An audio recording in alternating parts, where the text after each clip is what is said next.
August 2, 2025 నాటి జాతీయ వార్తలు. మొదటి వార్త, ఉపరాష్ట్రపతి ఎన్నికకు షెడ్యూల్ విడుదల. భారత ఉపరాష్ట్రపతి పదవికి ఇటీవల రాజీనామా రావడంతో ఎన్నికలు నిర్వహించేందుకు కేంద్ర ఎన్నికల సంఘం తేదీలను ప్రకటించింది. ఎన్నికలు సెప్టెంబర్ 9న జరగనున్నాయని అధికారికంగా తెలియజేశారు. రెండవ వార్త, పీఎం కిసాన్ పథకం ద్వారా రైతులకు 20,500 కోట్ల విడుదల. ప్రధానమంత్రి నరేంద్ర మోదీ వారణాసిలో నిర్వహించిన సభలో పీఎం కిసాన్ పథకం కింద 20,500 కోట్లు రైతుల ఖాతాల్లో డైరెక్టుగా జమ చేశారు.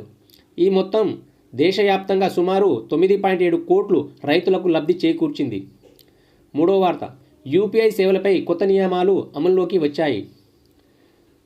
2025 ఆగస్టు 1వ తేదీ నుంచి యూపీఐ చెల్లింపుల వ్యవస్థలో కొత్త మార్గదర్శకాలు అమలులోకి వచ్చాయి.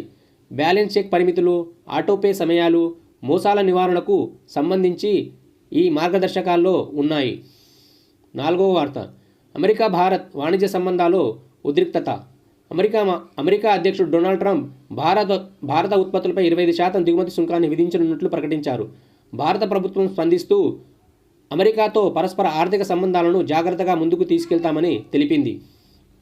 ఐదవ వార్త, SEBI real estate investment trust మరియు ఇన్ఫ్రాస్ట్రక్చర్ ఇన్వెస్ట్మెంట్ ట్రస్ట్లతో విదేశీ పెట్టుబడులకు green signal.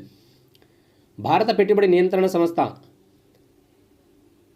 Real estate investment trust మరియు ఇన్ఫ్రాస్ట్రక్చర్ ఇన్వెస్ట్మెంట్ ట్రస్ట్లలో విదేశీ సంస్థలకు పెట్టుబడుల అవకాశాలను విస్తరించేందుకు కొత్త విధానాన్ని ప్రతిపాదించింది.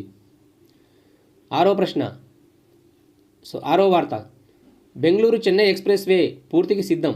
దక్షిణ భారతదేశాన్ని కలిపే బెంగళూరు చెన్నై ఎక్స్ప్రెస్ వే నిర్మాణం తుది దశకు చేరుకుంది. ఈ నెలాఖరుకు పూర్తి కావచ్చని అధికారులు అంచనా వేస్తున్నారు. ఇది ప్రయాణ సమయాన్ని గణనీయంగా తగ్గించనుంది. ఏడవ వార్త, మణిపూర్లో రాష్ట్రపతి పాలన పొడిగింపు. శాంతి భద్రతల పరిస్థితుల నేపథ్యంలో కేంద్ర ప్రభుత్వం మణిపూర్ రాష్ట్రంలో రాష్ట్రపతి పాలనను మరో 6 నెలల పాటు పొడిగించేందుకు సన్నద్ధమవుతుంది. ఎనిమిదవ వార్త, ఈ ఏడాది వర్షపాతం సాధారణ స్థాయిలోనే ఉంటుందని ఐఎండీ అంచనా. భారత వాతావరణ శాఖ ఐఎండీ ప్రకారం ఆగస్టు మరియు సెప్టెంబర్ నెలలో సాధారణం కంటే కొంత అధిక వర్షాలు పడే అవకాశం ఉందని పేర్కొంది. ఇది వ్యవసాయ రంగానికి అనుకూలంగా ఉంటుందని పేర్కొన్నారు. తొమ్మిదవ వార్త, ఆపరేషన్ అభ్యాస్. దేశవ్యాప్తంగా పౌర రక్షణ మ్యాక్ డ్రిల్. భారతదేశంలోని 244 జిల్లాల్లో ఆపరేషన్ అభ్యాస్ పేరుతో పౌర రక్షణ మాక్ డ్రిల్ నిర్వహించబడింది. దీనిలో బ్లాక్అవుట్ పరీక్షలు, ఎయిర్ సైరన్ అలర్ట్లు, ప్రజల ప్రతిస్పందన శిక్షణలు నిర్వహించబడ్డాయి. థ్యాంక్ యూ సో మచ్ అండి. లైక్ చేయండి, షేర్ చేయండి, సబ్స్క్రైబ్ చేయండి.